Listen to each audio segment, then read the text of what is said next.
Welcome students. Today we will discuss shape of few other important molecule. Today we have taken here a molecule PCl5.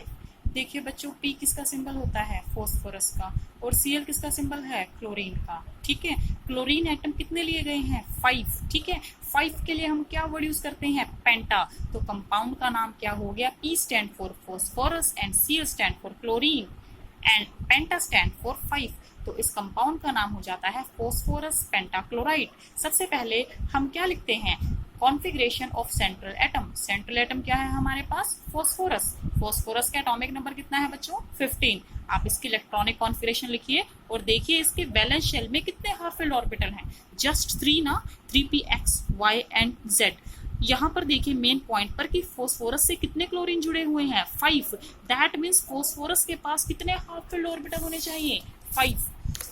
सबसे पहले हमने यहाँ पर phosphorus की ground state को mention किया है। ठीक है, अब देखिए PCl5 मतलब फॉस्फोरस के पास 5 हाफ फील्ड ऑर्बिटल होने चाहिए जो कि नहीं है। तो हमें क्या करना पड़ेगा, हमें 3s के इलेक्ट्रॉन को जंप करा के 3d में लेके जाना पड़ेगा। ठीक है, ओके। अगर हम 3s का इलेक्ट्रॉन 3d में ले जाते हैं तो हमारे पास टोटल हाफ फील्ड ऑर्बिटल कितने हो गए 5। क्लोरीन भी कितने हैं 5। ठीक है, दैट मीन्स अब ये कंपाउंड बन सकता है। जब आप s एक ऑर्बिटल लेते हैं 3p लेते हैं और एक d लेते हैं तो अब इस हाइब्रिडाइजेशन का नाम क्या हो जाएगा sp3d हाइब्रिडाइजेशन। ठीक है, PCl5 में यहाँ पर आप सोच रहे होंगे कि यहाँ पर दो इलेक्ट्रॉन कैसे आ गए। बच्चों हर एक बॉक्स में एक एक इलेक्ट्रॉन तो किसका है फोस्फोरस का और 1 इलेक्ट्रॉन किसने डोनेट किया है क्लोरीन ने। ठीक है, याद रखना जब भी हाइब्रिडाइजेशन sp3d होती है तो शेप कौन सी होती है ट्राइगोनल बाई पिरामिडल। अब देखिए ट्राइगोनल का मतलब क्या है, एक तरह से ट्राइंगल बनना क्या कहलाता है ट्राइगोनल। सेंटर में कौन है फोस्फोरस। ठीक है, एक ही प्लेन में फोस्फोरस है और 3 क्लोरीन एटम है जो कि ट्रायंगल में अरेंज है। ठीक है, इसलिए हमने नाम क्या रखा ट्राइगोनल। बाई का मतलब क्या होता है 2। पिरामिडल मींस एक एटम ऊपर है अबव द प्लेन और एक एटम नीचे है। इस शेप को क्या बोला जाता है ट्राइगोनल पिरामिडल। ठीक है, अब एक और बात बच्चों PCl5 मॉलिक्यूल में 2 तरह के बॉन्ड हैं। एक तो है एक्सियल क्लोरीन एटम, ठीक है, या फिर कह सकते हो एक्सियल बॉन्ड, और दूसरे क्या है इक्वेटोरियल बॉन्ड। ठीक है, ध्यान से सुनेंगे। जो chlorine atom above the plane या फिर बिलो द प्लेन है, जैसे सपोज कीजिए जहां पर 3 क्लोरीन एटम है वो एक प्लेन है सिंपल जैसे कागज का प्लेन होता है। एक क्लोरीन ऊपर है कागज के और एक नीचे है। ठीक है, तो वो एटम जो कागज के ऊपर और नीचे है उनको क्या बोला जाता है एक्सियल क्लोरीन एटम। और वो क्लोरीन एटम जो पेपर के प्लेन में ही प्रेजेंट है जहां पर फोस्फोरस सेंटर में प्रेजेंट है उन क्लोरीन एटम को क्या बोलते हैं इक्वेटोरियल क्लोरीन एटम। याद रखना जो एक्सियल बॉन्ड होते हैं वो हमेशा क्या होते हैं ज्यादा लेंथ वाले होते हैं। ठीक है, और बहुत जल्दी जो होते हैं एक्सियल बॉन्ड टूट जाते हैं, पर जो इक्वेटोरियल बॉन्ड होते हैं वो आसानी से नहीं टूटते। Get it. अब नेक्स्ट मॉलिक्यूल हमारे पास है SF6। S stand for sulfur, 6 means hexa and F means fluoride। तो कंपाउंड का नाम क्या हो गया सल्फर हेक्सा फ्लोराइड। हम किसकी इलेक्ट्रॉनिक कॉन्फ़िगरेशन लिखते हैं हमेशा सबसे पहले सेंट्रल एटम की, जो कि क्या है यहाँ पर सल्फर है। सल्फर किसके नीचे आता है ऑक्सीजन के नीचे आता है ना, ऑक्सीजन में फैमिली का मेंबर है ये। तो आपने कॉन्फ़िगरेशन लिख ली। अगर आप कॉन्फ़िगरेशन को ध्यान से देखें तो सल्फर के पास सिर्फ कितने हाफ फील्ड ऑर्बिटल हैं जस्ट 2। कितने हैं जस्ट 2 हैं 3py1 and 3pz1। Get it. एक बार इलेक्ट्रॉन टोटल काउंट कर लीजिए टोटल कंप्लीट हो रहे हैं नहीं। 2 and 2 4, 4 + 6 10, 10 + 2 12, अगेन 2 14, 15 एंड देन 16। ठीक है बच्चों, ये जो 3 है ना ये एक्स्ट्रा है, इसको इग्नोर कर देना। ओके, अब देखिए कितने हाफ फील्ड हैं जस्ट 2। कितने चाहिए सल्फर को हाफ फील्ड ऑर्बिटल 6 चाहिए। कितने चाहिए 6।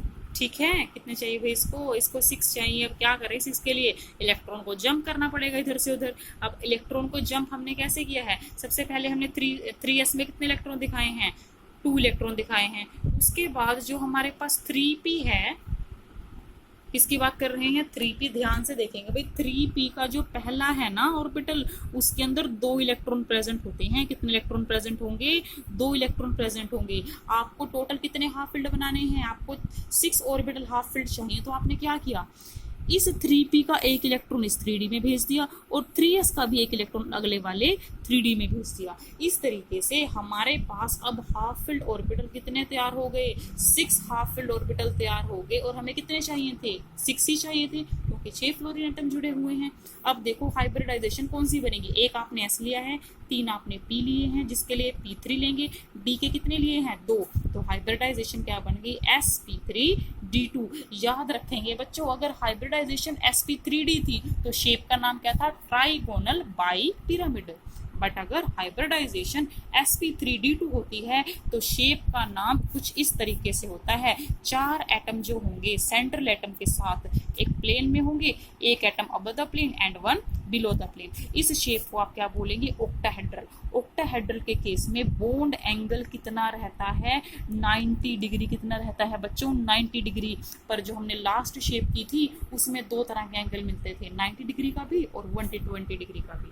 ठीक है, अब जो नेक्स्ट हमारे पास मॉलिक्यूल है बच्चों, this is the most important one. अगर आप बैचलर डिग्री करते हैं, मास्टर्स डिग्री करते हैं, तो वहां पर भी ये टॉपिक आता है हाइब्रिडाइजेशन और शेप का। बहुत ज्यादा इंपॉर्टेंट टॉपिक चल रहा है। इसको इस वीडियो को आप बार बार देखेंगे। ठीक है, तो देखो भाई यहाँ पर IF7, आई का मतलब क्या होता है, आयोडीन होता है। क्या होता है, आयोडीन। और आयोडीन किसका मेंबर है, हैलोजन फैमिली का। Get it. अब आप कहोगे कि मैडम आयोडीन का एटॉमिक नंबर तो बहुत ज्यादा है, इतनी लंबी इलेक्ट्रॉनिक कॉन्फिगरेशन कैसे लिखे। भाई जब ऐसा केस आता है ना, आपको लगे कि एटम का एटॉमिक नंबर बहुत ज्यादा है, उसकी कॉन्फिगरेशन लिखना मुश्किल है, तो सिंपल क्या करो, ग्रुप के पहले मेंबर को देखो। भाई हैलोजन फैमिली का पहला मेंबर क्या है, फ्लोरीन। जो फ्लोरीन है ना, उसकी जनरल कॉन्फिगरेशन देखो क्या थी, जनरल कॉन्फिगरेशन थी NP5NS2, ये कॉन्फ़िगरेशन थी। याद रखना, जब भी आप किसी ग्रुप में ऊपर से नीचे आते हैं ना, बस N की वैल्यू एक एक बढ़ती जाती है, बाकी सब कुछ सेम रहता है। ठीक है, जैसे कि अगर मैं बात करूं फ्लोरीन की, फ्लोरीन के केस में N की जगह क्या आता है, 2 आता है। फ्लोरीन के बाद कौन आता है, क्लोरीन। क्लोरीन की जगह N के केस में क्या आएगा, 3 आएगा, जैसे 3p5 एंड 3s2। ऐसे ही जब आप फ्लोरीन के बाद क्लोरीन, क्लोरीन के बाद ब्रोमीन, ब्रोमीन के बाद क्या आएगा, आयोडीन। आयोडीन के केस में ना P और S के क्या लग जाएगा, 5 लग जाएगा, 5S और 5P। आपने सबसे पहले तो ग्राउंड स्टेट लिख दी बच्चों। ठीक है, कि S में कितने इलेक्ट्रॉन हैं, 2 इलेक्ट्रॉन हैं, और P में कितने हैं, 5 इलेक्ट्रॉन हैं। भाई P में कितने इलेक्ट्रॉन हैं, ध्यान से देखेंगे, 5 इलेक्ट्रॉन है P में। अगर फ्लोरीन की कॉन्फ़िगरेशन भी आप लिख के देखें ना, तो देखो क्या होता है, ध्यान से देखिए, 1s2 2s2 2p5 होता है। और अगर आप 2p5 को ध्यान से देखें तो 2p के केस में देखो भाई 5 इलेक्ट्रॉन फिल करने हैं, 3 है इसमें। अब हो गए पूरे 5 इलेक्ट्रॉन भर दिए ना, 2s में हो गए, और क्या बोलते हैं 5 इलेक्ट्रॉन P में हो गए। हमेशा जितने भी हैलोजन एटम है ना, चाहे फ्लोरीन, क्लोरीन, ब्रोमीन, आयोडीन, कोई सा भी है, सभी के बैलेंस में आपको कितने इलेक्ट्रॉन मिलेंगे, 7। याद रखना ये बात। ठीक है, अब आयोडीन को कितने हाफ फिल्ड चाहिए, 7। क्यों, क्योंकि कितने फ्लोरीन जुड़े हैं इससे, 7। तो आप क्या करेंगे, आप इलेक्ट्रॉन को सीधा D में जंप कीजिए। एक इलेक्ट्रॉन आपने यहाँ से D में जंप किया, एक यहाँ से D में जंप किया, करा दिया। ठीक है जी, आपने इलेक्ट्रॉन यहाँ से यहाँ के जंप कराया। ओके, अब जब आप इलेक्ट्रॉन जंप कराते हैं, अब देखिए आपकी कॉन्फ़िगरेशन क्या बन जाती है। एक तो लेंगे आप, शुरुआत हमेशा इससे करनी पड़ती है, S, और उसके बाद आप क्या लेंगे, P। ठीक है, क्या लेंगे, 3p, और D कितने हैं, देखो ध्यान से भाई, यहाँ पर देखिए थोड़ी सी यहाँ पर मिस प्रिंट है नोट्स में। एक इलेक्ट्रॉन हमें 5s का भी तो D में जंप कराना पड़ेगा। ठीक है, तो यहाँ पर एक और इलेक्ट्रॉन आएगा, और इस हाइब्रिडाइजेशन का नाम क्या बन जाएगा, sp3d3 हाइब्रिडाइजेशन।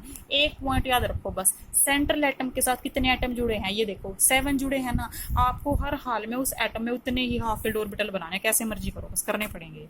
ठीक है, आपने क्या किया, 2 इसमें थे, 2 इसमें थे, 2 इसमें थे, आपने एक एक इलेक्ट्रॉन सबका आगे जंप करा दिया।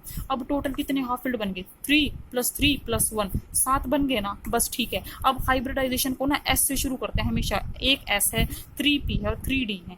ठीक है, अब आपने नेक्स्ट स्टेप में क्या किया, हर एक ऑर्बिटल के अंदर ना एक एक F का इलेक्ट्रॉन डाल दिया। Get it. जब आपके पास हाइब्रिडाइजेशन sp3d3 होती है तो भाई कुछ इस तरह की शेप बनती है। इस शेप में ध्यान से देखो, ये जो है आपके पास, ये किसकी शेप है, एक पेंटागन की शेप है। ठीक है, जब एक बॉन्ड ऊपर होता है और एक नीचे होता है तो हम वर्ड क्या यूज करते हैं, बाई पिरामिडल। क्या यूज करते हैं, बाई पिरामिडल। आपको एक स्पेशल बात ध्यान रखनी है शेप के बारे में। sp3d थी, जब शेप sp3d थी तो शेप का नाम क्या था? Trigonal bi pyramidal. अब जब हाइब्रिडाइजेशन sp3d3 हो गई तो अब नाम क्या बन गया? अब नाम बन गया pentagonal bi pyramidal. Get it? Very important one.